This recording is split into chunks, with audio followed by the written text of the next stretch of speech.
folks, and welcome to Wild Card Weekend, and it's going to be wild, let me tell you. But first, let me tell you a few things that burn my ass, besides a flame about 3.5 feet high. Tom Cable, how did they fire Tom Cable? How does the man lose his job after going 8-8 and 6-0 in the division? I don't understand it. This is the first season I've watched the Raiders not drop 10 or 11 games. We went 8-8, 500 ball. That is such an improvement over what's happened in the past. We almost made the playoffs. How do you get rid of a guy that motivates players? How do you get a guy that gets a player like Jacoby Ford active in the games and like an MVP? I mean, the guy played outstanding. McFadden, outstanding. Offensive line, Tom Cable. I know Hugh Jackson was responsible for putting the points up, and they felt maybe somebody was going to pull him away as a head coach somewhere, so we fire Cable and put him as head coach. Consistency.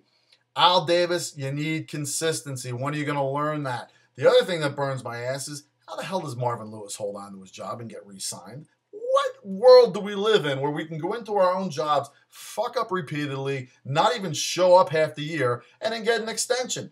I'd like to know. How does Ocho Cinco stay there? They re-signed him for another year tender. How? The man does nothing but videos, shows, sideshows, antics. You know when that team actually played well, and I can believe maybe this is how Marvin Lewis held his job? When Jordan Shipley, Caldwell, and Simpson were his receivers, and they actually had an offense. They actually threw the ball. Carson Palmer looked like a quarterback again. They put points on the board. They won games. People, I'm not sure how some of these things happen in the NFL, and if there's anybody out there who can explain it to me logically and make me believe in what you're saying, please call me, email me, something. I need to know. Okay, on with the playoffs. Let's get to the picks because I know you're all dying for them. And what a great weekend this is on Wild Card Weekend, because our first game we're going to start with is the first game of the weekend. Tomorrow at 4:30, we have the Seattle Seahawks at home with the 12th man playing the New Orleans Saints, the world champion New Orleans Saints from last year. Beaten down world champion New Orleans Saints because this year they have no running backs other than Reggie Bush. It's going to be dark, cloudy, rainy, and the last time Reggie Bush saw this much darkness was in a 69 with Kim Kardashian. People, he's being the only running back there. He's going to be keyed in on with the rain, the wind, and everything else that's coming through. The passing game is going to be tough. Seattle has no injuries on the injury list. And if they can keep Marshawn Lynch on the ground with the ball most of the game, which I believe is going to be their game plan, and he has shown he can do that in the last couple weeks, look for them to hold the ball, keep Breeze off the field, and that offense. Look for the defense to step it up, too. They have a very good defense, kind of underrated, and they play very well at home. And in this kind of weather and conditions, take the 10.5. We went down to 10 already. Take the Seahawks, take the 10.5, take the points, and take it to the bank.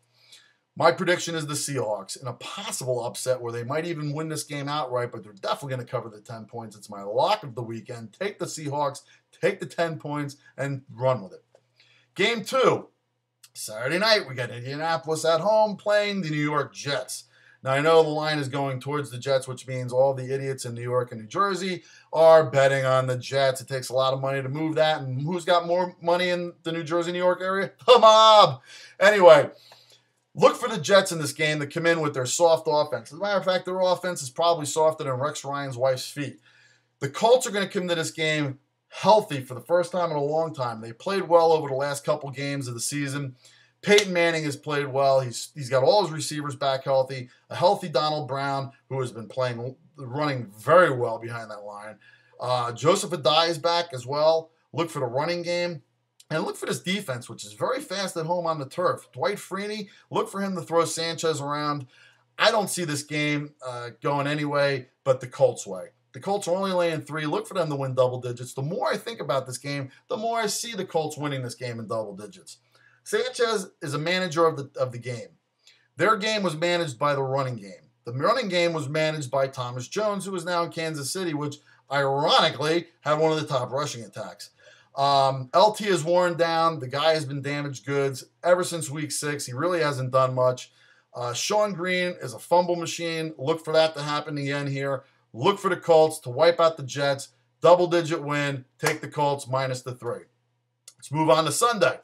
Sunday, we got Baltimore in Kansas City. Now, I know they have the chop. I know they have the home field advantage. I know they have a good record, and I know they have a good running game. But this is where it ends. We saw it last week when the Raiders came in there and basically beat the crap out of them at home in a game where the Chiefs could have wrapped up a third seed, and they didn't.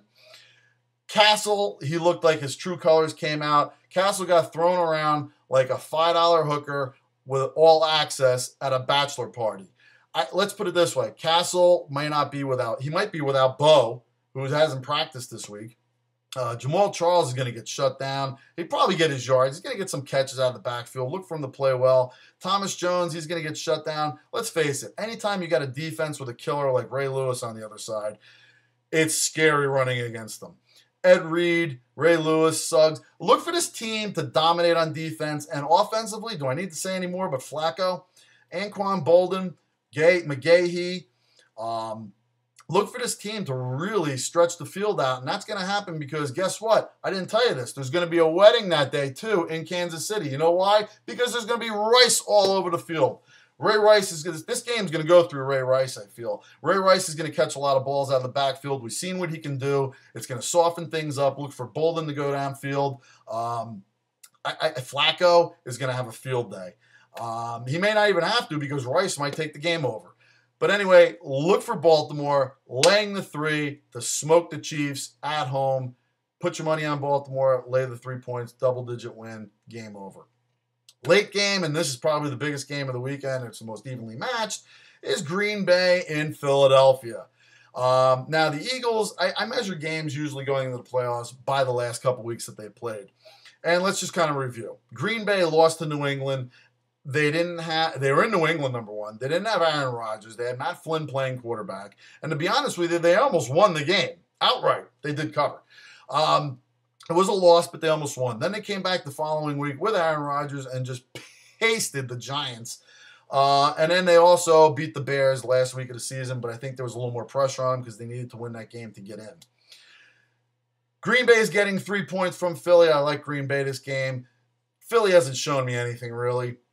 They won to the Giants, in which they were losing for 3 quarters, all the way up to the last 7 minutes of the game. And I blame that game more on the Giants' defense than I can applaud the Eagles' offense in that game. Even though they played well, the Giants really let everybody down on that.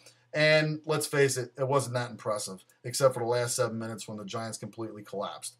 Then they played the Vikings, which was a letdown game, and that game got moved around more than Judge Smell's ball during winter rules.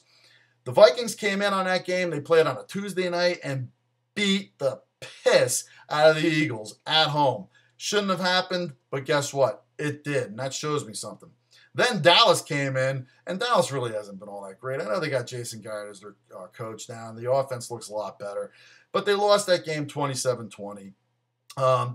It doesn't look good going into the playoffs like that.